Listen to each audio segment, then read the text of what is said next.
Goeiedag graad 12 leerders. Welkom by vandag se wiskundeles. My naam is Erika Jansen.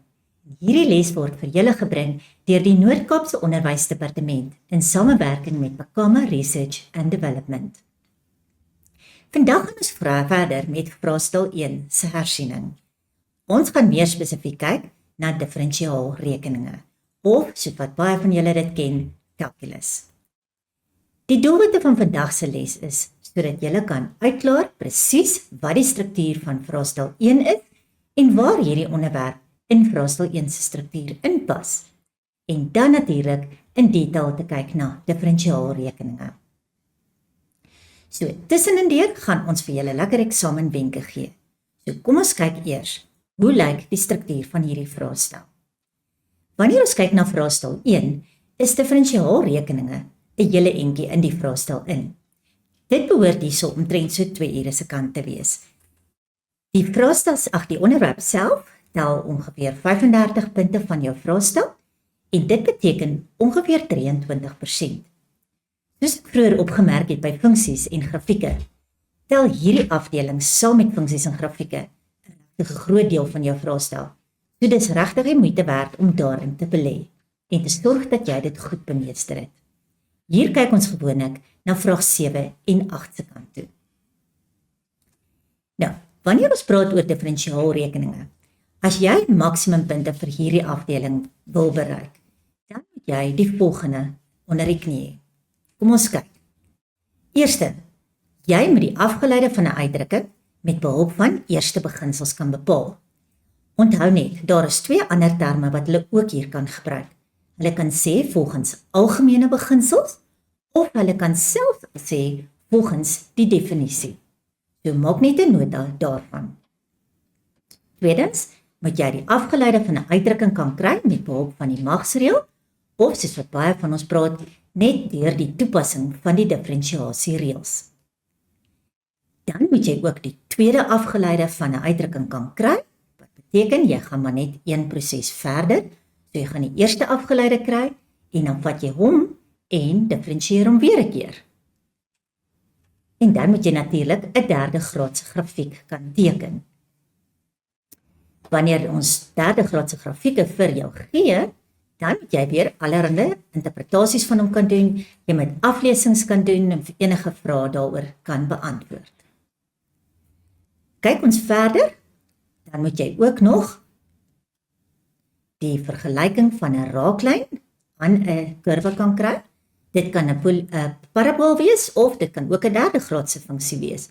Hulle sal vir jou die punt gee en dan gaan hulle vir jou vra om die vergelyking van 'n raaklyn aan daardie grafiek by daardie punt te kry. Volgende ene, as hulle vir jou die afgeleide se grafiek gee, dan moet jy weer vrae kan antwoord oor die oorspronklike grafiek. Dan moet jy ook die maksimum of die minimumwaarde van 'n grafiek kan bepaal. En onthou, dink nou mooi, as ons die maksimum of die minimum van 'n grafiek wil bepaal, dan kyk ons waar is sy draaipunte. En draaipunte gaan ons natuurlik kry met ons eerste afgeleide wat ons gelyk aan 0 stel. Dan kan hulle ook vir jou vrae vra waar hulle die woorde tempo van verandering gebruik. Onthou, tempo van verandering is niks anders as kry die afgeleide van iets nie. En dan moet jy ook vrae kan antwoord oor verplasing, snelheid en versnelling. Met ander woorde, enigiets wat te doen het met beweging. Nou goed, kom ons spring weg. Hoe lyk jou calculus afdeling se vrae? Calculus word gewoonlik in 4 verskillende afdelings opgedeel. Die eerste ene is altyd die eerste beginselsvraag. Dit is die een waar jy hom volgens die definisie moet gaan uitwerk. En hierdie vraag, as jy hom net bietjie oefen, kan jy regtig baie maklik volpunte vir hom kry. Tweede ene is dan jou magsreëlvraag, oftewel die toepassing van die diferensiasiereëls. Die derde afdeling, wat kan versprei word oor meer as een vraag, is dan waar ons kyk na derde graadse grafieke. Hulle kan of vir jou vra met 'n teken, of hulle kan dit vir jou gee en dan vra daaroor vra. En dan die laaste vraag is natuurlik jou toepassingsvraag. Hier gaan dit gewoonlik maar oor optimering, maar ons kan ook vir jou enige vrae vra oor tempo van verandering. Goed, nou kom ons kyk. Afleiding van, of jy afgeleide om hom te kry deur middel van eerste beginsels. Hoe werk dit? Jy het hierdie formule wat op jou formuleblad staan. Maar dit is 'n redelike groot formule. So, voor jy wegtrek en hierdie formule gaan neerskryf, stel ek voor dat jy eers jou uitdrukkings wat jy daarvoor nodig het, dat jy dit eers gaan gereed kry. So kom ons kyk weg. Jy gaan hierdie formule wel oorskryf op jou antwoordblad, maar sien jy daarbo in jou formule, jy het fx plus h nodig en jy het fx nodig. Nou fx word in die vraag vir jou gegee, so hy is nie 'n probleem nie. Maar daardie x plus h is dikwels nog 'n bietjie van 'n probleem, veral as hy kwadraties is of as hy breek is. So, wat ek dan gaan voorstel, is dat jy daardie uitdrukking eers gaan uitskryf op sy eie en hom eers gaan uitwerk. En dan selfs verder gaan en die hele uitdrukking, daardie hele boonste deel, eers op sy eie uitwerk, sonder dat jy die formule gebruik. So ja, ons het hier vir jou gesê, fokus daarop, dat jy jou formule reg oorskryf, en dan het ons ook hier 'n opmerking gemaak, onthou, jy moet die limiet h neig na 0 in elke reeltjie vooraan gaan skryf. So sien julle, wanneer ons die formule van die begin af neer gaan skryf, gaan dit 'n groot klomp skryfwerk wees. So daarom kom ons nou by die stukkie wat ek reeds gesê het, is dat ons eintlik eers daardie stukkie daarbo gaan gereed kry, die fx plus h minus die fx, sonder die res van die formule. En dan die volgende stap, skryf ons die formule neer en dan vervang ons dit in. So kom ons kyk dan, die tweede afdeling is dan die reëls vir diferensiasie wat ons nou gaan toepas. So met ander woorde, dit is die kortpad manier. Nou wanneer jy by die eerste afdeling kom, dan mag jy niks anders gebruik as daardie lim-formule nie. Kom jy egter by die tweede afdeling, moet asseblief nie die lim-formule hier gebruik nie. Dit is lank en dit gaan jou baie tyd kos. En is regtig onnodig want hulle wil dit nie hier hê nie. Hulle wil hê jy moet die reëls toepas. So, wanneer ons die reëls wil toepas, is daar 'n paar goed wat jy moet onthou. En jy kan vir jou kort lysie daar maak. Onthou, as ons diferensieer, moet jou uitdrukking in die vorm wees iets x tot 'n mag. Ek herhaal weer, iets x tot 'n mag. So, daar mag geen breuke wees nie, daar mag geen wortels wees nie, en daar mag geen hakkies wees nie. So as jy 'n uitdrukking gekry, waar daar nou hakkies of breuke of wortels in is, dan moet jy eers ontslaa raak daarvan, en om in 'n ander formaat skryf, wat geskik is vir diferensiasie. So kom ons kyk wat moet ons hier alles doen. As jy wortels, rasionale of irrasionale eksponente het, dan gaan jy worteluitdrukkings moet oorskryf in eksponentvorm. Daarna is hy mos iets x tot 'n mag, en dan kan jy jou diferensiasiereël toepas. Tweedens, ek het reeds gesê, ons kan nie diferensieer as ons 'n breuk het nie. Maar hier moet julle baie mooi oppas. Dit is net as 'n veranderlike in 'n breuk is. So as ek byvoorbeeld, en ek wil hom hier inskryf vir julle, want dit is 'n algemene vangplek, as ek byvoorbeeld 2x tot die mag 4 het, en jy moet hom nou gaan regmaak vir diferensiasie, moenie die 2 saam met die 4 boontoe vat nie. Los die 1 en los die 2. Vat net die veranderlike boontoe en maak hom x tot die mag min 4. Want dit is slegs die veranderlike wat ons gaan diferensieer. Die 1 op 2 is 'n konstante. Baie van julle vat die 2 saam met die x tot die mag 4 boontoe, en dit is nie reg nie. Jy kan dit wel doen, maar ja, ons wil mos nou nie negatiewe eksponente daar hê nie. So, die breuke gaan dan natuurlik nou, die veranderlike gaan boontoe en jy verander die teken van die eksponent. Wat as ons hakkies het? As jy hakkies het, dan moet jy die hakkies eers alles gaan uitmaal en vereenvoudig. En daarna gaan jy terug na jou gewone differentiasiereël wat jy gaan toepas. Dan baie belangrik, ons gaan later in die les gaan ons daaraan raak. Jy moet baie seker maak van met betrekking tot watter veranderlike differentieer jy. Wanneer ons begin met differentiasie, leer ons gewoonlik net vir jou die reëls. Maar een van die formate sê dx of dy dx. Daardie onderste x ignoreer ons gewoonlik in die begin bietjie. Ons lê nie baie klem daarop nie.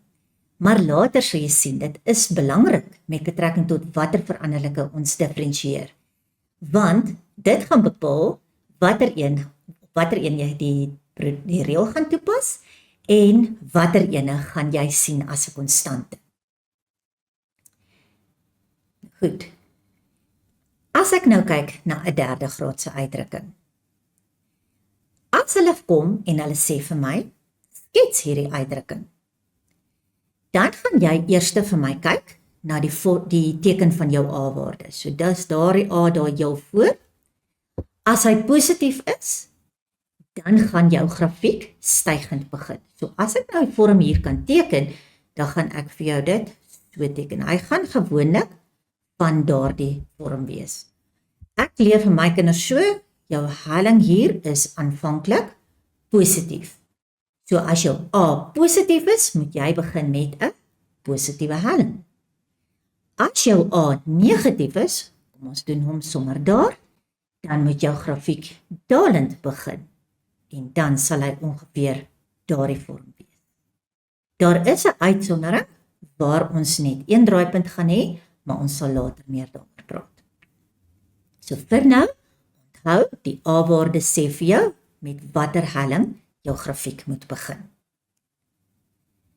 Dan moet jy belangrik onthou dat jy al die punte van belang moet aandui op jou skets.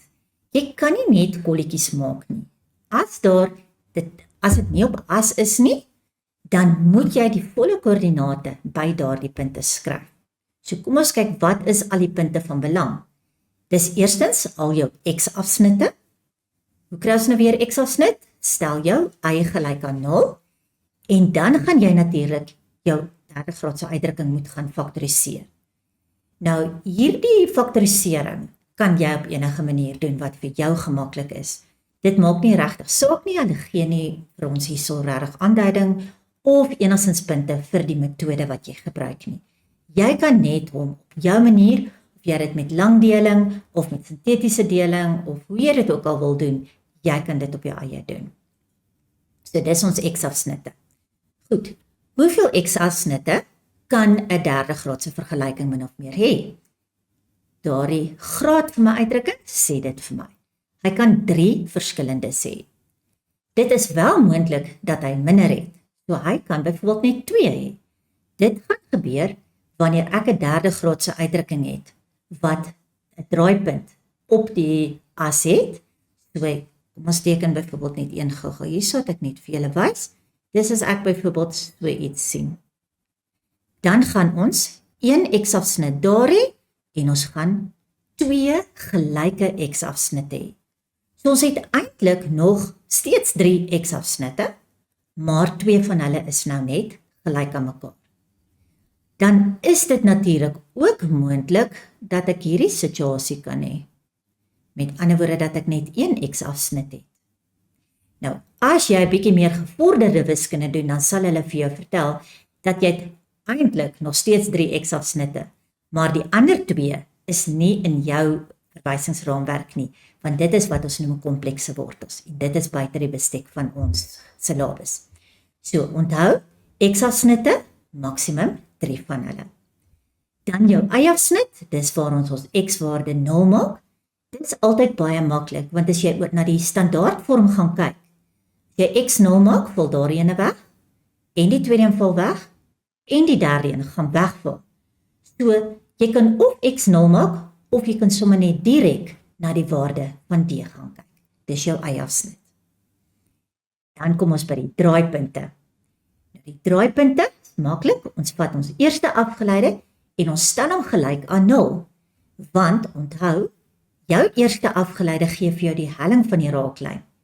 En sodra ons by 'n draaipunt is, of dit nou 'n maksimum of 'n minimum draaipunt is, as ek daar na die raaklyn kyk, dan is my helling van my raaklyn 0, want is 'n presiese horisontale lyn. Nou, wanneer jy 'n draaipunt se x-waardes opgelos het, moenie vergeet dat jy moet ook die y-waardes gaan kry nie. Hoekom het ons dit nie by x en y afsnitte gekry nie? Want daardie twee was op die asse, so jy het reeds geweet wat is die ander waarde. Maar by draaipunte kan dit enige plek op jou assestelsel hê. So, as jy die x-waardes gekry het, dan soek jy daarna die y-waardes en dit gaan ons kry deur terug te vervang in die oorspronklike grafiek. Baie van julle raak by mekaar oor waar moet ek terugvervang. Onthou, y is mos 'n ander naam vir fx. So, as jy die y-waarde soek, sê hierdie vir jou, jy moet gaan terugvervang in die oorspronklike grafiek. Dan wat betref die buigpunt, dit is nou waar die tweede afgeleide gelyk is aan 0, dit hoef jy slegs aan te dui op jou skets, as die vraag pertinent daarvoor vra. So as dit nie gevra word nie, dan hoef jy dit nie aan te dui nie. Neem net kennis van die ander naam. Ons kan dit ook die punt van infleksie of infleksiepunt ook noem. So maak maar seker dat jy albei die terme ken, want hulle wissel dit nogals af in vraestelling. Goed, dan, as hulle vir my 'n derde graadse grafiek gee, en hulle vra nou vir my, ek moet allerhande interpretasievrae daarvan antwoord. Belangrik wat jy moet onthou is, wat is die betekenis van elkeen van my afgeleides?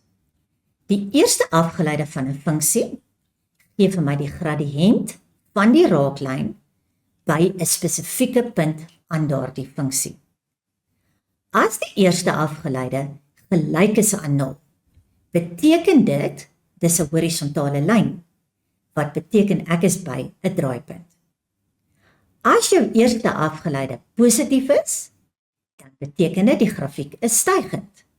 En as die eerste afgeleide negatief is, beteken dit die gradiënt is negatief en my grafiek is dan dalend. Dan kom ons by die tweede afgeleide. Die tweede afgeleide van 'n funksie help om my te vertel bietjie meer oor die konkaviteit van 'n grafiek. Nou, wat beteken konkaviteit? Ek noem dit sommer, dit sê vir my of hy 'n bakkie en of hy 'n bergie is. So, kom ons kyk gou wat moet die ou tweede afgeleide wees.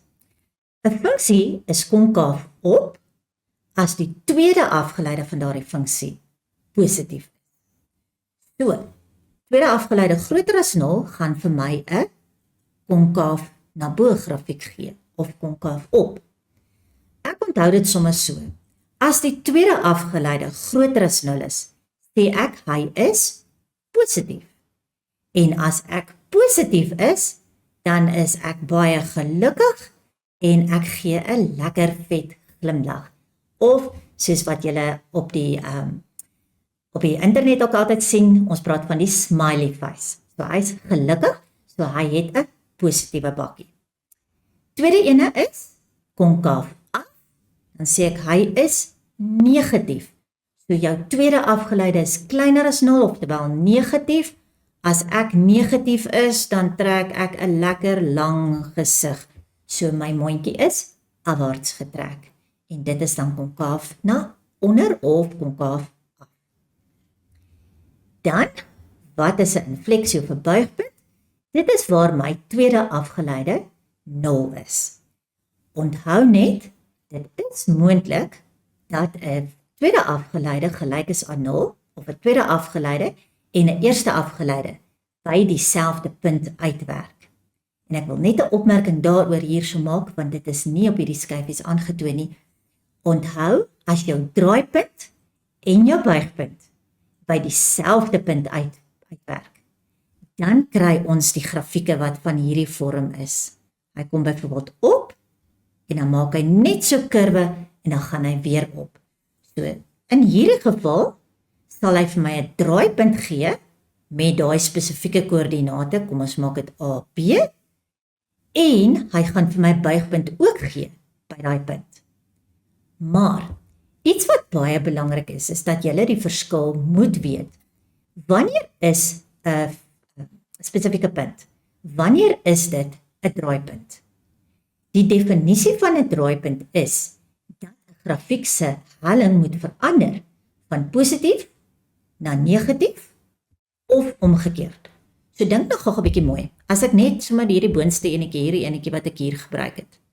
As ek na hom kyk, hy's mos nou konkaaf na onder, né?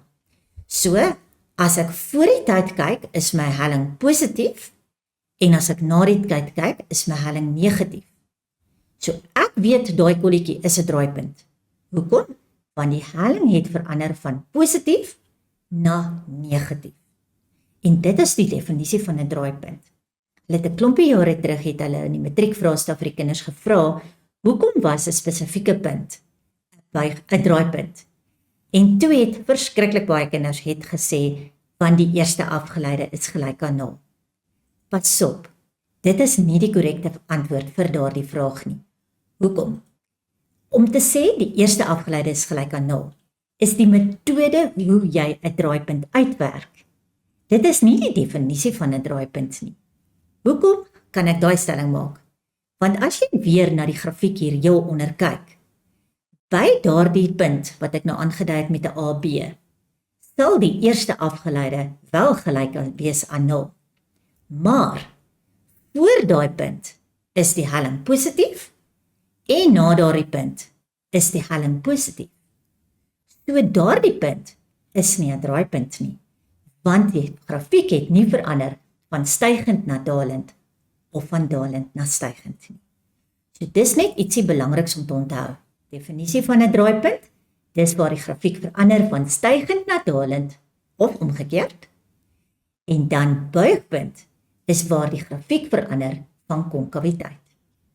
So as ek byvoorbeeld 'n grafiek het wat so loop en kom ons sê hy gaan daar af en hy gaan weer op, dan sal my buigpunt ongeveer daar lê, want die eerste gedeelte van my grafiek is konkaaf na onder en die tweede gedeelte van die grafiek is konkaaf na bo. So die buigpunt is die punt wat die konkaviteit of aandui waar die konkaviteit verander het. 'n Opmerking is dat die buigpunt lê ook halfpad tussen jou twee draaipunte. Maar ek beveel tog aan, as hulle vir jou vra waar is die buigpunt, gebruik eerder die tweede afgeleide gelyk aan 0, as om te sê, dis die middelpunt tussen daardie twee punte van jou draaipunt. Goed, nou verdere interpretasievrae wat hulle vir ons kan vra by ons derde graadse grafieke. Hulle kan vir my ook vra, vir watter waardes van x sal fx konkaaf op wees. Onthou, op is waar ek positief is, so dit moet, jou tweede afgeleide moet groter as 0 wees, en konkaaf af is waar ek negatief is, so dit is waar my tweede afgeleide kleiner as 0 is. Kyk, wat kan hulle nog vra? Dan kan hulle ook vir my vra, waar is die grafiek stygend of waar is hy dalend? Ek dink gou 'n bietjie mooi. Stygend het te doen met die helling. So as hy stygend is, moet sy helling mos positief wees. Nou, in kalkulustaal beteken dit my eerste afgeleide moes dus positief wees, oftewel groter as 0. As hy dalend is, dan nou van links na regs, dan beteken dit my helling is negatief, en onthou my eerste afgeleide gee vir my die helling, so daarom moet die eerste afgeleide kleiner as 0 wees. Goed, dan kan hulle ook hierdie tipe vrae vir ons vra, waar hulle vir my vra, waar is x maal fx groter as 0, of f se eerste afgeleide maal die funksie self kleiner as 0. Opmerking wat ek hier gaan maak, is onthou, redeneer met jou tekens. As hulle vir jou sê daar, groter as 0, beteken dit hy moet positief wees. So dit beteken jy moet 2 goed maal wat vir my positiewe antwoord gaan gee. En die opsies daar is, of albei moet positief wees, of albei moet negatief wees. So dan gaan jy na jou grafiek toe en jy gaan kyk, waar is my x positief en my funksie dan positief?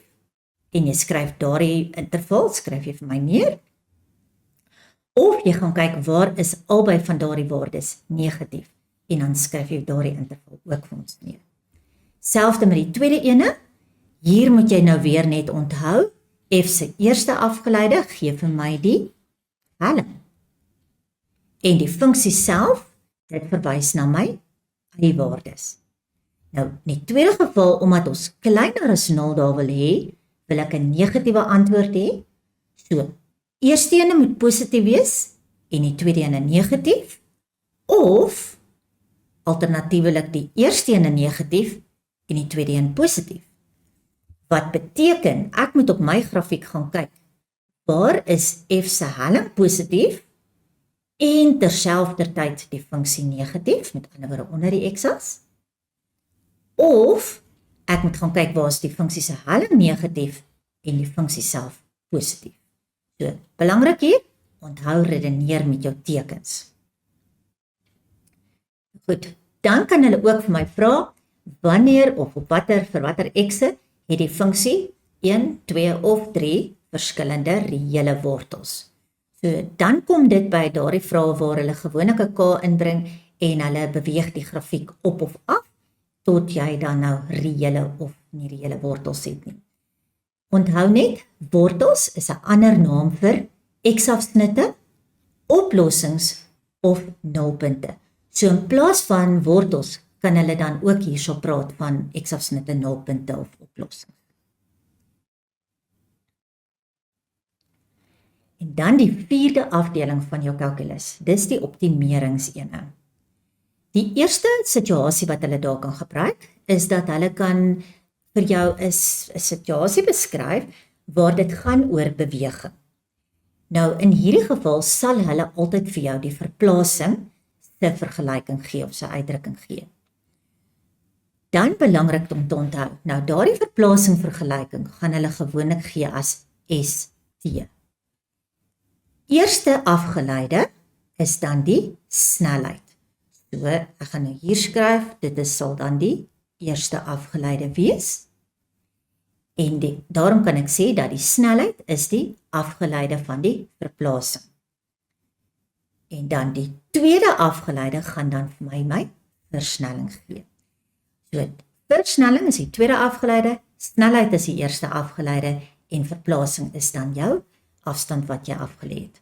So, ek beveel gewoonlik hier aan dat hulle gee mos nou vir jou ST. Dan beveel ek reg aan die begin van die vraag, raai ek die kinders aan, om te gaan skryf, wat is die eerste afgeleide, en dan somme langsaan te skryf, dit is die snelheid. En dan tweede afgeleide ook neer te skryf, en somme langsaan vir my te skryf, is die versnelling. As jy dalk in jou vraestel die woorde afstand kry, in plaas van verplasing, en die woord spoed kry, in plaas van snelheid. Wanneer jy fisiese wetenskappe het, gaan jy leer dat daar 'n verskil tussen die twee is. Die een is 'n skalaar en die ander een is 'n vektor. Maar vir wiskunde se doeleindes onderskei ons nie hier tussen skalare en vektore nie, en dus kan jy daardie twee woorde vir wiskunde se doeleindes hier nou duidelik gebruik as sinonieme. Nou goed, die tweede opsie is dat hulle kan praat oor tempo van verandering. So 'n tipiese vraag wat hulle hier kan vra, is hulle kan praat oor jy het byvoorbeeld 'n watertank en hulle kan praat oor die tempo waarteen die water uitvloei uit die tank uit. Maar gewoonlik gaan hulle hier vir ons byvoorbeeld 'n formule gee wat die hoogte van die water aandui. So hoor julle, hoogte is jou basiese formule. Die tempo waarteen hy uitvloei uit die tank uit, gaan dan jou eerste afgeleide wees. So jy kan, wanneer jy in die vervolg dink aan eerste afgeleide, onthou dis nie net die helling van die raaklyn nie, dis ook die tempo van verandering. So ek gaan sommer dadelik daarso ook F se afgeleide skryf. Nou belangrik hierso is dat jy 'n bietjie jou metingkennis gaan opknap. In jou matriekvraestel is daar nie 'n aparte afdeling waar ons meting toets nie. Nou, party van julle onthou dalk ook nie so mooi wat is meting nie, Dit is waar ons kyk na buiteoppervlakte en volume. Hulle is baie lief om dit hierin te bring en dan een of ander iets vir jou te beskryf en jy moet dan self die formule gewoonlik gaan toepas. In die Gauteng vraestel van hierdie jaar het ons juis hierdie situasie gehad waar hulle gepraat het oor die volume van 'n kubus. So kom ons kyk, wat moet jy wel ken? Al die basiese regte prisma formules. Aan die ander woorde, jou kubus, jou reghoekige prisma, jou driehoekige prisma en jou silinder. Daardie formules moet jy self ken. Hulle gaan dit nie vir jou gee nie, jy moet dit ken. En dan moet jy ook seker maak dat jy nie net die volume nie, maar ook die buiteoppervlakte se formules ken. Dan wat betref die ander, die keel, die sfeer en die piramide. Daar doen hulle gewoonlik die volgende. Hulle gee gewoonlik vir jou so 'n blokkie en dan sê hulle daar vir jou, hier's 'n paar volume formules.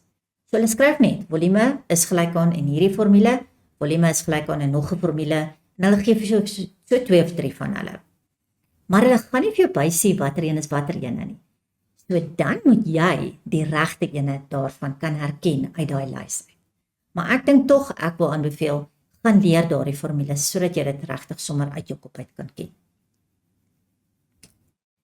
Kom ons maak gou net ons lysie. Ons kyk gou of ons nou alles gedek het wat ons onder diferensiaalrekeninge moet kan doen.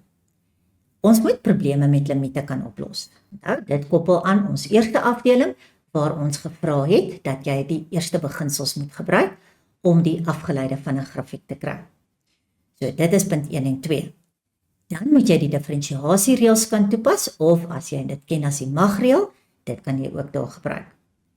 Dan moet jy probleme kan oplos met betrekking tot die helling en die helling by 'n punt. Dit kom direk na die toepassing van die reëls. Kan jy baie keer 'n vraag kry wat iets in die lyn gaan wees van byvoorbeeld kry die vergelyking van 'n raaklyn of kry die vergelyking van 'n lyn wat loodreg is op die raaklyn. So iets in daai lyn, dit kom gewoonlik direk na die toepassing van die reëls. Dan kan ons ook vra dat jy die faktorstelling moet gebruik om jou derde graadse polinoom te gaan faktoriseer. Hoekom het ons dit nodig? Want ons wil die x-afsnitte kan gaan kry. En dan gaan jy jou derde graadse grafiek moet jy ook kan gaan skets. Hier is dit belangrik, gaan kyk, ons praat sommer van die 5-punt plan. Eerstens, gaan bepaal vir jouself, wat verwag jy gaan die vorm van daai grafiek wees. Dan die ou nuus, dis jou x-afsnit en jou y-afsnit, en dan jou draaipunte en jou buigpunte. So gaan werk al 5 daai goed uit, en jy behoort baie maklik jou derde graadse grafiek te kan skets. Dan 'n bietjie meer waar hulle die grafieke vir ons gee, en waar hulle vir ons dan nou interpretasievrae gaan vra. Die eerste en die belangrikste een is natuurlik, kry van die vergelyking van jou derde graadse funksie. So daar moet jy mooi gaan oefen, gaan werk 'n klomp vraestelle van hulle uit. Hulle gee gewoonlik vir jou of die draaipunte, of hulle gee vir jou die x-afsnitte. Maak seker dat jy met elke situasie presies weet hoe om daardie vergelyking te kry. Dan kan hulle ook vir jou praktiese probleme gee, hoe jy op die grafiek dan nou byvoorbeeld sekere goed moet uitwerk. So hulle kan byvoorbeeld vir jou vra, werk die draaipunte uit. Dit is nou natuurlik as hulle die vergelyking vir jou gee. En dan kan hulle allerlei aflesings weer eens op hierdie grafiek vra. Dit is soos daardie wat ek nou verduidelik het, waar ons nou byvoorbeeld x maal met sy afgeleide, en dan moet ons kyk waar is hy byvoorbeeld groter of kleiner gelyk aan 0. Dan moet ons ook natuurlik ons optimeringsvraag of ons toepassingsvraag, dit moet ons kan doen met byvoorbeeld meestal ons metingskennis, maar maak asseblief seker, dis nie net metingskennis hier nie, né?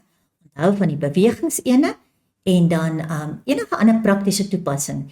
Jy kan bietjie in ou vraestelle ook gaan kyk, daar is ook situasies waar hulle byvoorbeeld bietjie meer finansiële toepassings gemaak het. Of hulle het byvoorbeeld ook gepraat oor, ek weet 1 jaar was daar 'n vraestel wat gegaan het oor die bespreking van hotelkamers. Gaan kyk bietjie na sulke tipe van vrae ook. Dan praktiese toepassings van ons diferensiasiekennis op grafieke en dan ook vrae oor tempo van verandering en dan ook met betrekking tot beweging. Nou, ons het nou baie gepraat oor wat kan ons te wagte wees, maar kom ons gaan kyk hoe lyk dit regtig in 'n eksamenvraestel.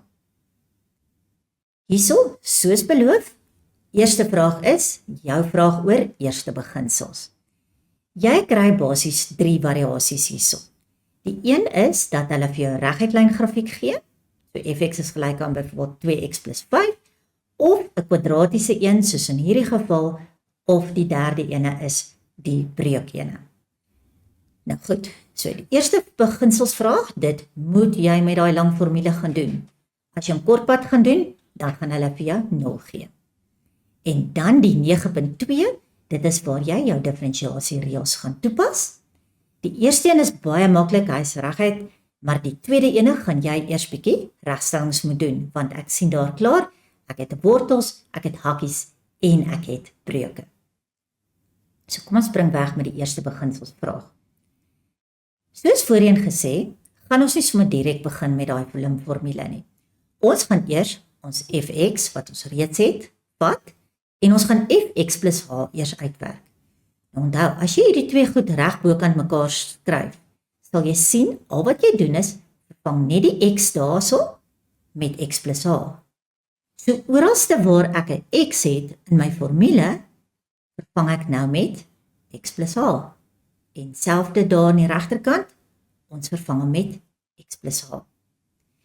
Dan vat jy hierdie uitdrukking en jy gaan hom uitmaal. Nou, ek het sommer direk hierso uitgemaal en toegemaal met die 2. Ek sal nie regtig aanraai dat jy dit so die een stap spring nie.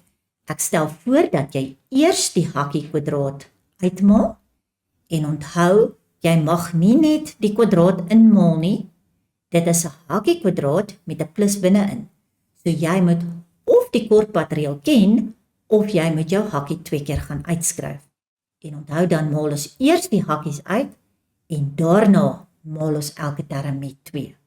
So ons het hom nou hierso sommer klaar uitgemaal en gemaal met 2.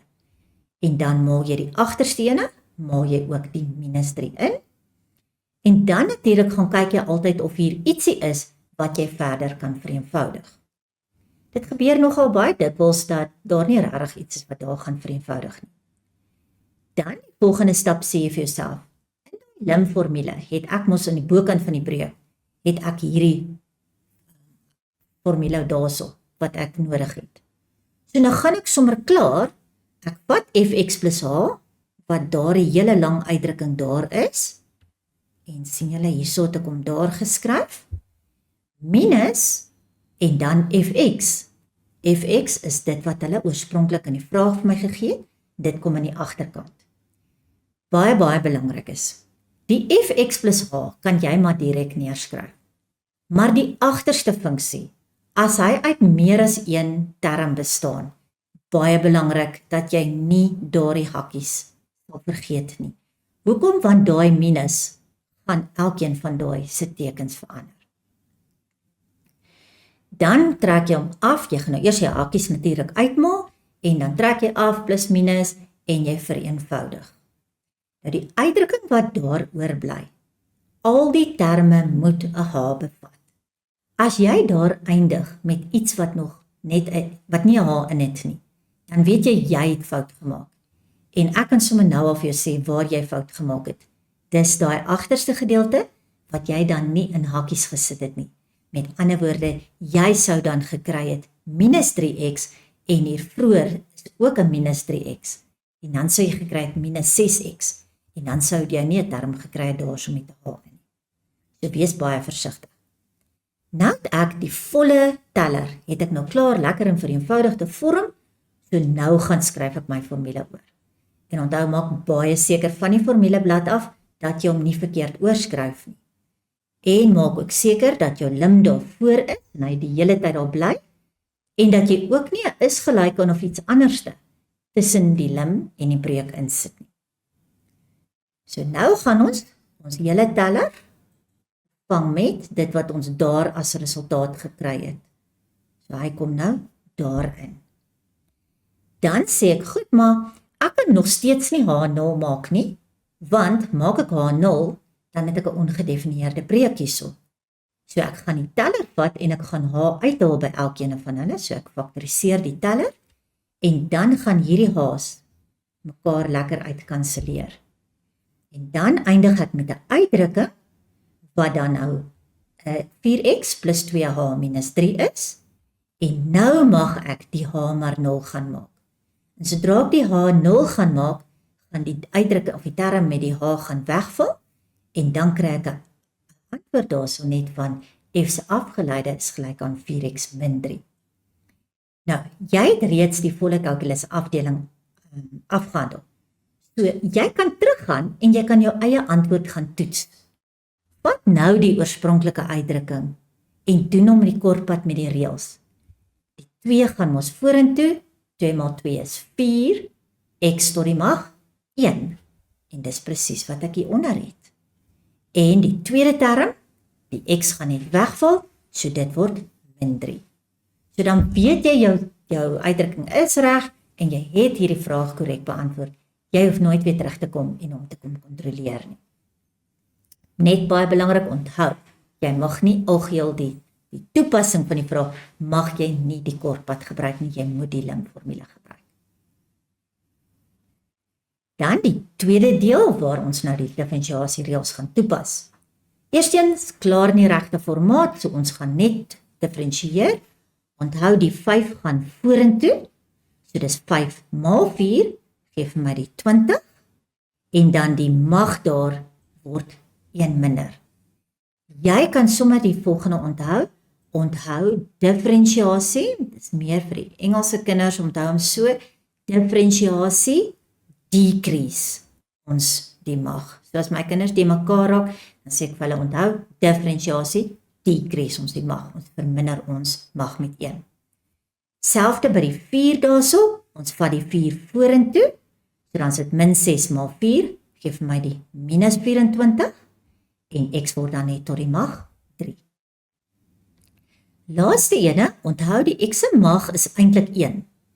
So as ek hom vorentoe vat, dan word dit net 1 maal 3 is 3, en dan word sy mag 1 minder, wat beteken hy word x tot die mag 0. Maar x tot die mag 0 is net 1, so hy gaan wegval. So daarom as jy net 'n x het in 'n uitdrukking, dan val hy weg. Nou die volgende ene het eers bietjie herstelwerk nodig. Ons kan hom nie differentieer soos wat hy daar is nie. So nou gaan ek eers gaan, en ek gaan vir myself sê, goed, daardie derde magswortel van x, dit pla my. So ek los die minus 'n half, want onthou voor daai wortel staan dan ons eintlik 'n 1. So die minus 'n half los ek rustig op sy plek, want dit is net 'n konstante. En dan skryf ek die derde magswortel as x tot die mag 'n derde. By die tweede ene, vat ek eers hierdie x wat daar onder die lyn staan. Hy pla my omdat hy 'n breuk is. En let wel, slegs die x gaan boontoe, sien julle daar? Ek los die 3 waar hy is, want hy is 'n konstante. So dan word dit 'n derde x tot die mag min 1. Maar dan moet ek nog ontslaa raak vir my hakkies. So volgende lyntjie, onthou los die eerste gedeelte. Jy kan nog nie differentieer hier nie. Baie trek nou in die volgende reeltjie klaar weg en differentieer. Maar jy kan nie dit doen nie, want jy is nog besig om die hele uitdrukking in die regte vorm te kry. So die tweede ene, as ek hom nou gaan kwadreer, dan word dit 'n 9de, x tot die mag min 2. Nou is albei my terme in die vorm iets x tot 'n mag. En nou kan ek maar gaan differentieer. Nou die liewe breuke is ook nie julle gunsteling nie. So kom ons vat die derde, ons vat hom vorentoe. Dan is dit minus 'n half maal met 1 op 3. So minus 1 maal met 1 gee vir my minus 1. En 2 maal 3 gee vir my 6. So dis minus 6ste. X tot die mag 1 op 3. En jy wil nou 1 aftrek. Ek sê gewoon vir my kinders, maar vat hom so. En sê net, in plaas van 1 af te trek, maak dit 3 op 3. Jy kan mos dieselfde noemer hierso kies, en jy maak hom net 3 op 3. As dit 4 sou gewees het, maak hom 4 op 4. Dan is 1/3 minus 3/3, gee vir my minus 2/3. Tweede breuk, die minus 2 gaan vorentoe, dan word dit minus 2 op 9, en die x word met 1 verminder, so dit word x tot die mag 3. Die eintlike reël sê, ons moet verkieslik nie ons antwoorde met negatiewe eksponente los nie. Hulle is nie in elke vraestel streng daaroor nie, maar in party vraestelle wil hulle tog hê, ons moet dit omgeskakel het na positiewe eksponente. So die eerste enetjie se eksponent is negatief, daarom vat ek die x onder die lyn toe, die -1 en die 6 bly waar hulle is, vat net die x onder toe, en dan in plaas van -2/3 word hy dan positief. Selfs met die tweede ene, los die 2 op die 9 waar hulle is, vat net die x tot die mag -3 onder toe, en dan word hy x tot die mag 3. Reg, hier trek ons nou los met die grafieke. Nou die eerste ene gee hulle vir my die standaardvorm van hierdie grafiek. Hulle sê vir my hy draaipunte by die oorsprong, daar's die enetjie, en die ander een se koördinaat gee hulle ook. So ek het die draaipunte. Dan sê hulle ook vir my, A is die x-afsnit, so daar's hy aan die regterkant. Jy moet dan vir my gaan aantoon dat hierdie A en B, dis nou daardie A en B wat hulle in die vraag gegee het, moet jy gaan aantoon dat jy by daardie waardes gaan uitkom. Mense, onthou, jy mag nie hierdie waardes vat en hulle gaan indruk in die vergelyking in en vir my sê, maar kyk, dit werk nie. Hierdie is net 'n vraag wat eintlik vir jou die antwoord gee en vir jou sê, jy moet eintlik die vergelyking van die grafiek gaan kry. Maar ons sê eintlik vir jou, jy moet uitkom by A gelyk aan -1 en B gelyk aan 6. Die rede hoekom hulle hom so vra is, as jy nie 10.1 kon regkry nie, en ons vra dit nie vir jou op hierdie manier nie, dan kan jy nie een van die opvolgvrae, kan jy nie een kan antwoord nie. So, as jy dan nou nie by 10.1 se antwoord kan uitkom nie, dan het jy die waarde van A en jy het die waarde van B, en jy kan dan jou oorspronklike HX gaan uitskryf, met hierdie waardes ingevul, en dan mag jy van 10.2 af, mag jy dan verder werk met daardie vergelyking. Tweede vraag vra, hulle soek die koördinate van A, terwyl ons x-afsnit, en dan vra hulle 2 afleesvragies, naamlik waar is die grafiek stygend, en waar is hy konkaaf afwaarts. Om by die eerste ene uit te kom, jy kyk na jou grafiek en jy kyk wat het hulle vir ons gegee. Hulle het vir my daai punt B 432 gegee. Nou, jy het 2 plekke waar jy hom kan eintlik in vervang. Eerste ene is, dit is 'n punt op die grafiek. So jy mag beide draaipunte, mag jy ook op die grafiek se vergelyking gaan invervang. So in hierdie geval het ek die 432 gevat, en ek het dit ingedruk in my vergelyking. Sien, daar is die x aan die regterkant, en daar is my 32 aan die linkerkant. Nou, in hierdie geval, ek het net so 1 stapie hier weer gespring. As ons gaan kyk en ons het die 64 uitgemaak, die 4 tot die mag 3 uitgemaak, dan kry ek 64 daar, en die tweede ene is 16. Ons het hier maar net klaar regdeur deur 16 gedeel. Ek sou egter nie aanraai dat jy die stap skip nie, maar gaan skryf vir ons eerder, 32 is gelyk aan 64a plus 16b, en die volgende stap kan jy dan nou regdeur gaan deel deur 16. So daar kry ek nou een uitdrukking in terme van A en B. Dan, omdat ek weet ek gaan later gelyktydige vergelykings gaan doen, het ek nou sommer direk hier gesien, maar daardie B kan ek baie maklik alleen kry. So ek het dit sommer klaar gedoen en klaar geskryf B is gelyk aan 2 minus 4a. Nou soek ons 'n tweede uitdrukking. Ek gaan sommer die afgeleide vat, terwyl ek mos nou besig is by daai punt. Ek weet daai punt is 'n draaipunt. So daarom kan ek ook sê, by daai punt is die eerste afgeleide gelyk aan 0. So, eerste afgeleide, gaan jy die 3ax² vat, plus die 2bx, wat nou my afgeleide se formule gaan wees. En ek moet hom dan gelykstel aan 0 by x gelyk aan 4.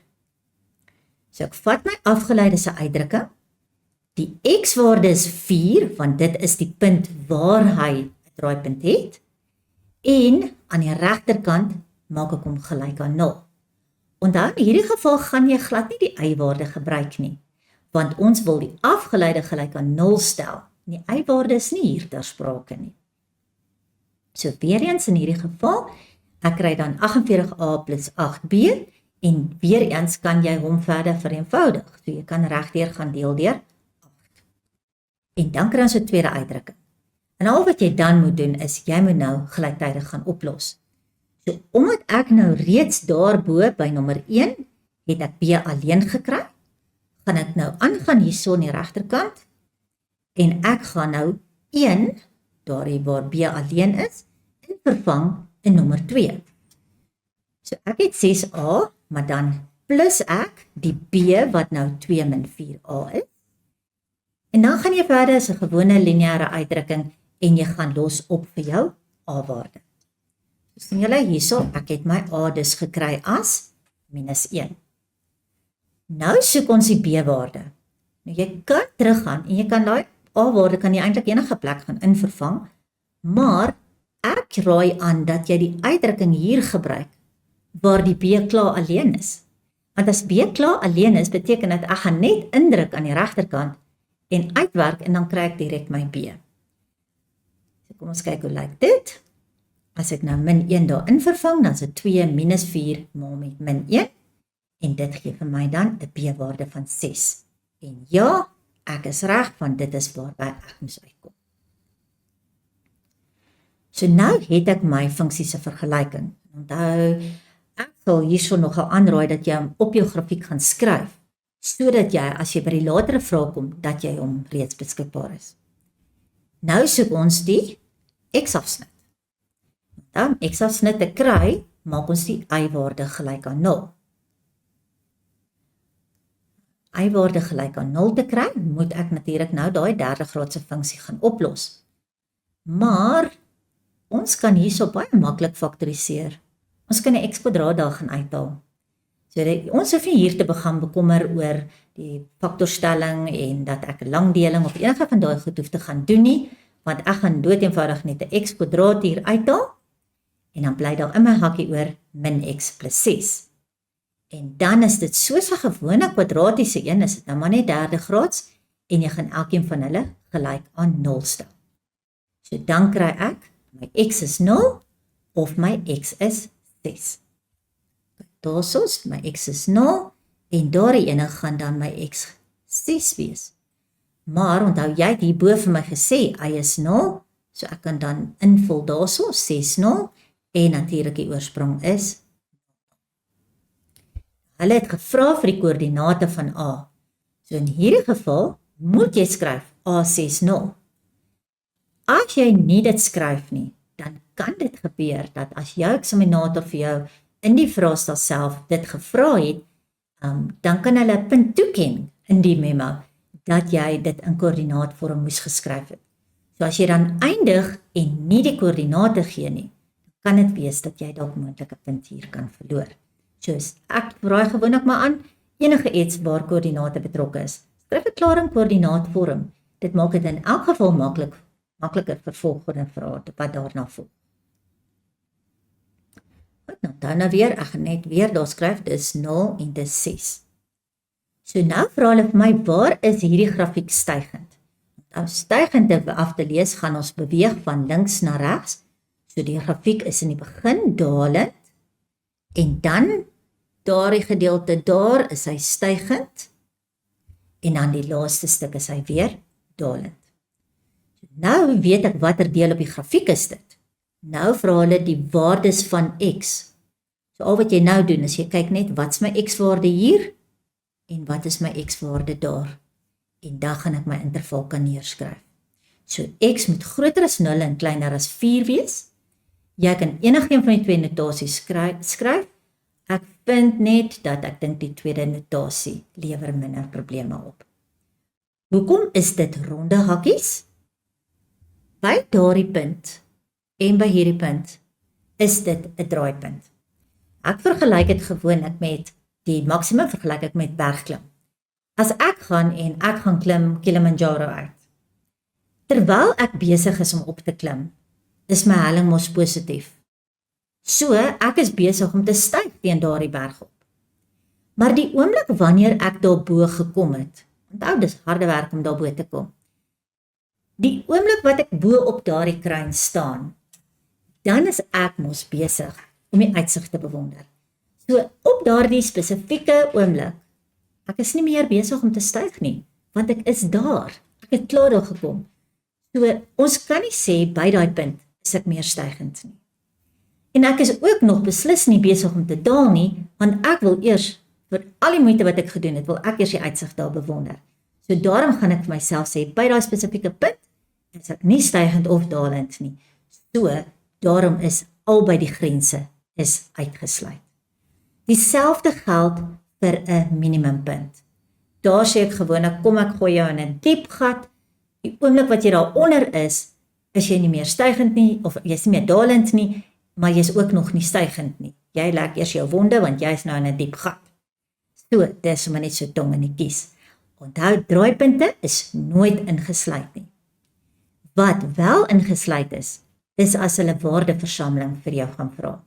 So as hulle hier vir my byvoorbeeld waardeversameling sou vra, en kom ons sê ek het nie die eerste 2 dele geteken nie, so die dele wat nou nie in rooi gemerk is nie, kom ons sê hulle was nie daar nie, dan sal my draaipunte wel ingesluit wees by die waardeversameling, maar nie by die stygend of dalend nie. Tweede vraag het gevra, waar is hy konkaaf afwaarts? So konkaaf afwaarts, moet jy altyd dink, konkaviteit het mos te doen met my tweede afgeleide. So jy moet nou eers gaan kyk, wat is jou tweede afgeleide? Oorspronklike funksie was dit gewees. Eerste afgeleide sou dan word 3 vorentoe, so dis min 3x², plus 2 vorentoe, soos 12x. Om die tweede afgeleide te kry, doen jy die proses net weer 'n keer, so dan word dit min 6x plus 12. Jy wil konkaaf afwaarts hê, so jou tweede afgeleide moet kleiner as 0 wees, want jy is nou afwaarts, so hy's negatief. Dan gaan ons min 6x plus 12 hê. Ek verkies gewoonlik om die min 6x sommer na die regterkant toe te vat, maar in hierdie geval, kom ons los hom aan die linkerkant, want ek wil eintlik net 'n vangplek hier vir julle ook wys. So, die 12 gaan oor na die regterkant, maar hy word nou negatief. In die volgende stap, deel ons deur min 6. Maar, sodra jy deel deur 'n negatiewe getal aan beide kante, jy onthou dat daardie ding moet omdraai. So daarom verkies ek eerder om die kinders te leer om hom oor te vat na die regterkant toe, sodat hy klaar positief is. Goed, kom ons doen nog 'n vraag. Dit kom uit die Oos-Kaap se vraag 8 en van September 2022. Hier het hulle weer vir ons 'n eerste beginsels vraag gevra en sien julle, hy's weer 'n parabool. So dis nogal die populêre enetjie wat jy regtig maar kan verwag. En dan ons natuurlik ons differentiasie reëls wat ons moet toepas. Die eerste beginselsvraag, onthou kry eers alles reg. Ek vergelyk dit soos hierdie kosprogramme op TV, waar die persoon wat nou die program aanbied, staan gewoonlik agter 'n toonbank, soos wat ek nou hier het, en dan is dit gewoonlik baie handig, want hulle sê sommer, ons gooi dit by, en ons gooi dat by, en ons gooi dit by, maar hulle vat altyd sulke bakkies, waar al die verskillende goed is klaar voorberei, dis klaar geskil, dis klaar gekap, hulle vat maar net daai bakkie en hulle gooi in. So, pas dit hier ook toe. Kry eers alles wat jy vir jou formule gaan nodig hê, kry dit eers gereed. Ons het ons fx, so fx plus h, gaan ons nou die x plus h invervang, oral in die plek van x. Jy gaan uitmaal en vereenvoudig. En dan gaan jy ook fx plus h minus fx uitwerk, en ontslaa raak van sy hakkie deur daar agter in te maal. Dan kry jy 'n uitdrukking wat as volg lyk. Na vereenvoudiging natuurlik nou, né? Dan gaan skryf ons formule reg oor van die formuleblad af, en ons druk hierdie uitdrukking wat ek nou daarmee geëindig het, en natuurlik baie kleiner is as enige van daai boonstes, gaan druk hom nou hier in die plek van ons teller. So dan lyk my formule so. Ek is op die regte pad, want ek sien al my terme het 'n h in. Haal die h gemeenskaplik bo uit, kanselleer hom uit, en ek eindig met lim van min 6x min 3h plus 1. Nou kan ek wel die opdrag gaan uitvoer, naamlik om my h 0 te maak, Sodra ek die H nul maak, val daai middelste gedeelte weg en my antwoord is dan min 6x plus 1. Kom ons gaan toets dit gou kortpad. Hierdie eerste enetjie, sy eksponent is 1, so hy gaan vorentoe, dan word dit 1x tot die mag 0, wat maar net 1 is. Die 2 gaan vorentoe, dan sit min 6x.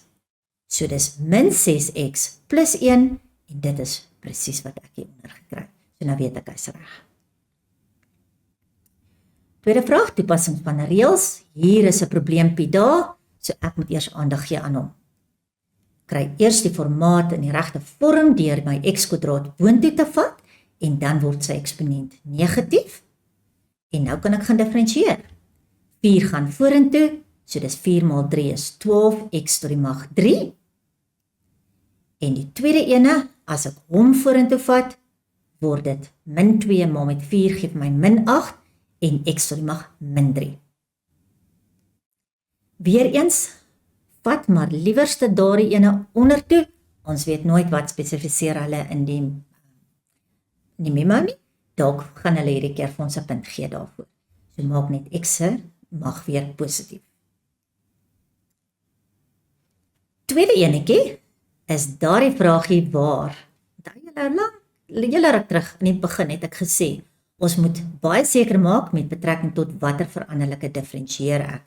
En hier is nou 'n handige vraag om dit te illustreer. Eerste ding wat ek egter sien is weer eens daai wortel. So ons kry hom in die regte formaat. Dit word dan 6x tot die mag 1/2.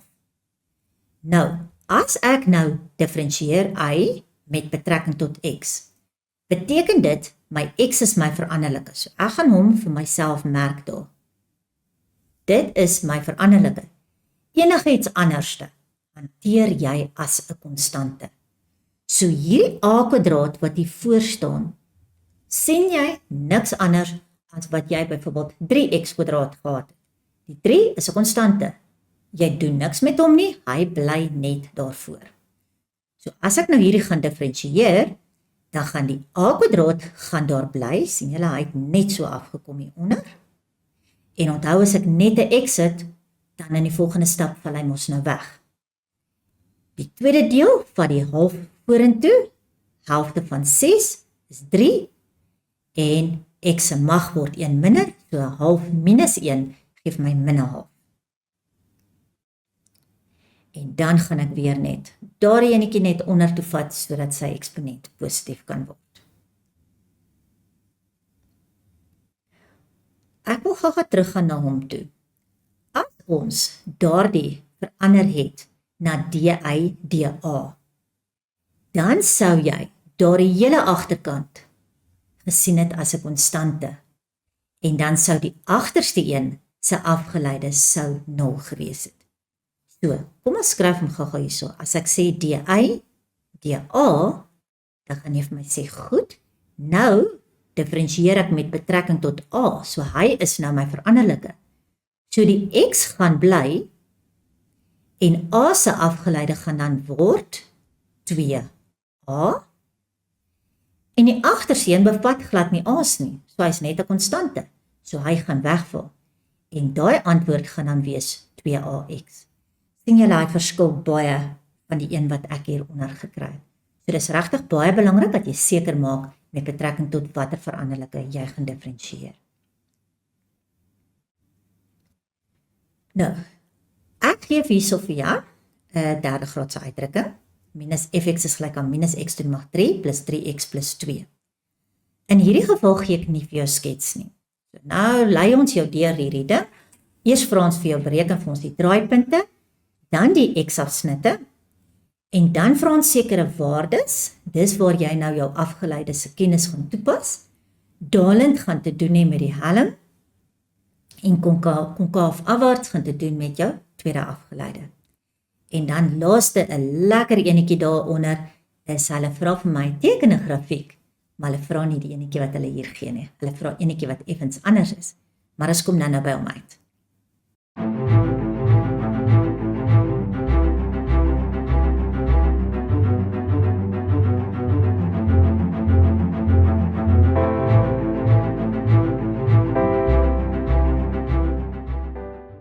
So, kyk ons na hierdie funksie, en hulle sê die koördinate van draaipunt. Draaipunt hoor ek altyd, dan sê ek dadelik vir myself, f se afgeleide moet gelyk wees aan 0. Dis soos, ek wil amper sê soos kodewoorde, wat jy maar net moet gaan leer. So, ons eerste afgeleide is dan nou min 3x² plus 3, en ek moet dit gelykstel aan 0. As ek dit gelykstel aan 0, dan gaan ek regdeur kan deel deur 'n min 3. So dan kry ek x² min 1 is gelyk aan 0. Ons het daai stappietjie nou nie hier aangedui nie, en dan gaan die 1 oor na die regterkant. So hier is 2 moontlike antwoorde. X kan nou plus of minus 1 wees. Maar onthou, draaipunte is enige plek op jou asstelsel. So jy moet nou nog steeds die y-waardes ook gaan kry. So jy moet elkeen van hierdie x-waardes vat en gaan terugdruk in die oorspronklike vergelyking in, sodat jy sy bypassende y-waarde kan uitwerk. So druk ek die x gelyk aan 1 in, dan kry ek 'n y-waarde van 4, en druk ek 'n x van min 1 in, dan gaan jy 'n y-waarde van 0 kry.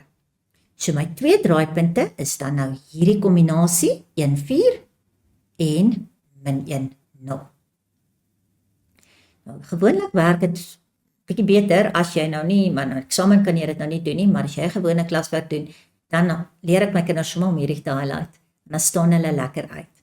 Maar sorg dat hulle prominent iewers te staan, sodat jy, wanneer jy in 'n vraestel werk, daardie punte dadelik beskikbaar het later. Tweede enetjie het gevra vir die x-afsnitte, so daar moet ons y0 maak. Nou in hierdie geval is dit nou nie so eenvoudig nie. Onthou julle die vorige ene het net x'e en geen konstantes ingehaat nie. So in hierdie geval gaan ek nou 'n uitdrukking kry waar my linkerkant 0 is, maar my regterkant is nie baie maklik faktoriseerbaar nie. Eerste ding wat ek sou doen is ek sou daai minus dalk wegdeel.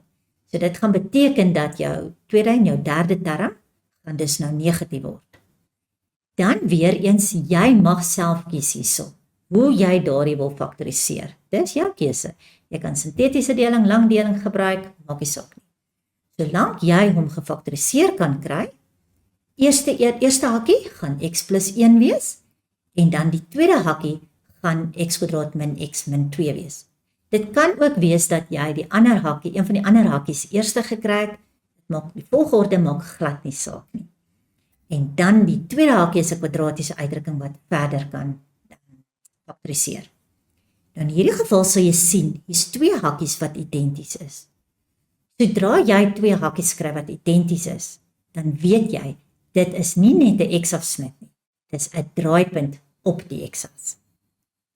So my x-afsnitte gaan dan in hierdie geval x gelyk aan min 1 wees, of x gelyk aan 2.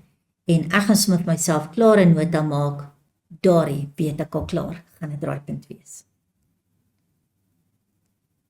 Dit is net 'n koördinaatvorm. Dan gaan ons nou aan, waar is my grafiek dalend?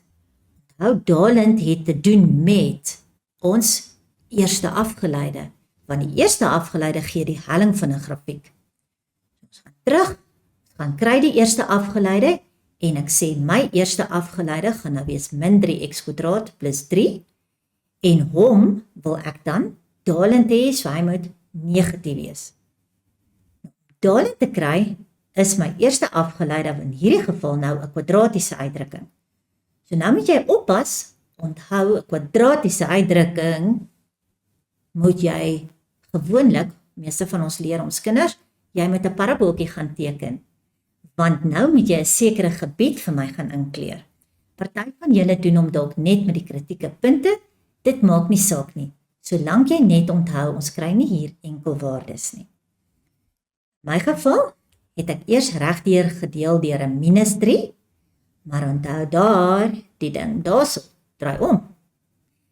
En dan kry ek x² min 1 groter as 0, my kritieke punte, dis nou as ek hom sou gelykstel aan 0, gaan wees 1 en min 1.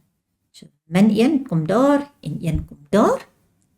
En omdat dit groter as 0 is, beteken dit ek moet kyk na die deel wat bokant lê. Wat beteken ek gaan daar inkleer as ek die parabooltjie metode gebruik. En dan kan ons net ons antwoord gaan aflees. So x moet kleiner as min 1 wees, of x groter as 1. Hoekom weet ek hierso, dis kleiner as en nie gelyk aan ook nie. Jy gaan terug na dit wat jy daar gehad het. Dit moet kleiner as 0 wees, daar's nie 'n is gelyk aan ter sprake nie, so jou antwoord kan ook nie is gelyk aan wees nie. En ook hierdie middelste woordjie, dit kan nie en wees nie. Dis nie moontlik vir jou om byvoorbeeld in hierdie klas te wees, kom ons sê dit is iemand, kom ons sê dit is nou jou wiskunde klas, en kom ons sê die ander kant sou jou nasklas gewees het. Dit is nie moontlik vir jou om in 2 verskillende klasse gelyk te wees nie. En hierdie is 2 verskillende intervalle, so daarom moet die woordjie tussen hom moet of wees. So nou het ek my antwoord daar gekry. En dit was nou toepassing van ons eerste afgeleide. Kom ek agter by konkaaf afwaarts, dan weet ek moet ek aanbeweeg na my tweede afgeleide. En omdat hy afwaarts is, beteken dit is daardie vorm, wat beteken ek is negatief. So my tweede afgeleide moet ek kleiner as 0 stel. So weer eens gryp ons die oorspronklike funksie. Net 'n opmerking hier. Ek sal aan die begin van my vraag dadelik skryf, fx is gelyk aan die uitdrukking. F se eerste afgeleide is gelyk aan. F se tweede afgeleide is gelyk aan. Dan staan dit klaar aan die begin van jou vraag. En wanneer jy dit dan in latere vrae gebruik, dan hoef jy dit nie elke slag te doen nie, dan kan jy dit van die begin af sommer aflees. So ons eerste afgeleide en dan nou ons tweede afgeleide in hierdie geval, die 2 gaan vorentoe, so dit word net min 6x. Maar onthou ons het gesê, hy's afwaarts, so daardie tweede afgeleide moet kleiner as 0 wees. En as min 6x kleiner as 0 is, gaan jy net moet deel deur min 6, maar, oepsie, daardie ding moet mos nou weer omdraai, as ek deel met 'n minus. Dit beteken, ek gaan dan kry dat x is groter as 0. Nou kom ons by hierdie meneertjie. Dis 'n baie lekker een. Hulle het in hierdie hele vraag met die oorspronklike grafiek daar gewerk. Wat jy by hierdie tipe van vraag moet sien, is die aanpassing wat daar gedoen is. In hierdie spesifieke grafiek het hulle oralste waar daar 'n x-waarde gestaan het, dit vervang met x min 3. Wat beteken hierdie grafiek het 3 regs geskuif. Maar nou moet jy oppas. Hierdie minus hiervoor is nou weg. So dit beteken dat ons moes ook gereflekteer het om die x-as, want hy se teken het verander. So daar's nog 'n verdere refleksie om die x-as. En dan sal ek by die laaste ene kom, daar is ook 'n translasie betrokke, maar dit sal ek liewer vir julle wys wanneer ons nou so met hom aanstap. So kom ons begin by die oorspronklike ding. Ons moet die oorspronklike grafiek vat en om 3 eenhede regskuif. So ons gaan die draaipunte wat ek uitgewerk het, onthou ons het mos die draaipunte heel aan die begin uitgewerk. Dit was 1, 4 en min 1, 0. As my grafiek regskuif, gaan ek mos net verander aan my x-waardes. So ek gaan hierdie 2 draaipunte vat en sê goed, julle 2 gaan nou vir my 3 regskuif. Wat beteken, die min 1, 0, plus ek 3 daar, dan kom ek by 2 uit. En die 1 hierso, plus ek 3, dan kom ek by 4 uit. 'n Regskuif gaan nie my y-waarde beïnvloed nie. So, daardie 2 punte daar, is nadat ek nou my grafiek 3 regs geskuif. Maar toe het ek gesê, daar moet ook 'n refleksie om die x-as wees. So as ek reflekteer om die x-as, dan gaan hierdie 2 punte, dis nou die 2 punte wat ek nou in die vorige lyntjie gekry het, gaan ek nou hulle moet vat, refleksie om die x-as verander ek y se teken. So die 0, daardie ene, en daardie een se teken moet verander. Maar 0 se teken, daar is nie 'n teken betrokke nie, so hy bly net 2,0 en die ander ene gaan min 4 word. So sien julle daarso, hy was 2,0, hy bly 2,0 hierso, en dan die 4,4 word nou 4 min 4, want hy het gereflekteer om die x-as. Maar nou moet jy besef, as ek hom gereflekteer het om die x-as, Dan die oorspronklike vergelyking. Daardie tekens verander aan die regterkant mos alles. Die minus het nou 'n plus geword, die plus het 'n minus geword, en daardie 2 het 'n minus 2 geword. Met ander woorde, as ek die oorspronklike grafiek vat, dan is daar aan die agterkant eintlik nog 'n minus 2. As hulle nou hierdie grafiek vir my gee, maar daar's nie meer 'n minus 2 daar agter nie, beteken dit ek moes geplus 2 het in die proses om daardie minus 2 te kan wegkry. En dit beteken my grafiek het dan boonop 2 opgeskuif. En 'n opskuif gaan nou weer die y-waarde verander. So die 2,0, die y-waarde word geplus met 2, so hy word 2,2. En die 4 min 4, die y-waarde word geplus met 2, daarom word hy nou min 2. En dan gaan jy, en jy gaan plot jou grafiek. Nee, skes, ek het iets vergeet. Ons het nog 'n y-afsnit ook nodig, want onthou hierdie hele grafiek van jou het nou regs geskuif, gereflekteer en dan nog opgeskuif. So ons gaan ons y-afsnit ook moet uitwerk. Maak net x 0, as jy dit indruk, oralste waar x is, maak hom 0, dan gaan jy kry dat jou y-waarde is minus 18. En nou is ek gereed om hom te gaan plot. Hieronder is my y-afsnit, min 18, en dan my 2 draaipunte daarso kan ek dan ook gebruik en ek kan hulle dan almal net verbind en dan het ek 'n nuwe skets. Nou, nog 'n vraag, weer eens, jy sal sien, selfde formaat. Eerste beginselsvraag en dan 7.2, die toepassing van die reëls. Kom ons gaan pak hulle. Afgeleide, weer eens fx plus h, gaan druk die x plus h in, vereenvoudig jou uitdrukking, en bereken dan fx plus h minus fx, raak ontslae van daardie hakkies, en vereenvoudig jou uitdrukking. En dan kry ek 'n uitdrukking, wat daar so lekker eenvoudig is. Dan skryf ek my formule neer, vervang hierdie uitdrukking wat ek nou daar gekry het, in die plek van my teller, en ek weet ek's op die regte pad, want elke uitdrukking, elke term in my teller, het 'n h in, wat ek dan nou gaan uithaal, uitkanseleer met my h's, en dan kan ek h0 maak, want ons nou nie meer 'n breek ter sprake nie, en dan kry ek net dat my antwoord is dan 4x. Toets hom gou weer met jou reëls, 2 gaan vorentoe, so dit word 4x, en die minus 1 as ek hom diferensieer, val weg. So ek weet hy's reg. Tweede ene, toepassing van ons reëls, daardie ene is nie in die regte formaat nie. So behou jou diferensiasie teken hier in die begin, en maak dan net jou x tot die mag 2/5. Nou is ek gereed om te diferensieer, 2/5 gaan net vorentoe, en as hy dan nou voor gaan staan, word jou mag hierbo word met 1 minder, so dis 2/5 dis minus 1. 3 gaan ook vorentoe, en dan word dit x tot die mag 2. En dan laaste ding kan jy nou net weer sorg dat jou eksponente positief is, deur daardie x tot die mag min 3/5 onder die lyn saam met die 5 te gaan skryf. Volgende enetjie lyk so effens anders, want nou het ek 'n plus 4x plus 6 onder die lyn. So ek het nou nie meer net 'n enkel term nie, en ek weet mos nou nie eintlik hoe om breuke te diferensieer nie. En onthou nou, wanneer ons vroeër gesê het ons wil breuke diferensieer, het ons gesê ons gaan hierso diferensieer. So as ek my teller gaan diferensieer, kry ek 2x min 3, 2x plus 3, want dit is 'n verskil van vierkante. En dan, omdat hulle daar vir my gesê het, x mag nie min 3/2 wees nie, beteken dit nou, ek weet hierdie hakkie is nie 0 nie.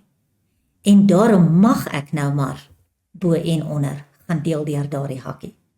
As hulle nie daai vir ons bygesit het nie, is dit eintlik verkeerd, want dan het ons geen manier dat ons weet of daardie hakkie nie dalk 0 kan wees nie. Maar hulle sal hom vir jou hier bygee, so nou kan ek daardie uitkanseleer. Dan gaan ek my uitdrukking soos wat hy op die oomblik is, net opsplit, en elkeen op sy eie noemer skryf, En dit word dan x, want die 2's gaan ons uitkanselleer, minus 3 op 2. En nou is hy baie maklik om te diferensieer, want die eerste enetjie se afgeleide is net 1, en die tweede een se afgeleide is 0. En dit is dan my afgeleide van daardie uitdrukking. Waarna kan ons uitsien in die volgende les? In die volgende les gaan ons aan met die hersiening van vraestel 1, maar dan beweeg ons aan na waarskynlikheid. En ons gaan 'n bietjie die graad 11 waarskynlikheid eers doen en dan ook later die graad 12 waarskynlikheid. En dit is dan al in vandag se les. Tot volgende keer. Baie dankie.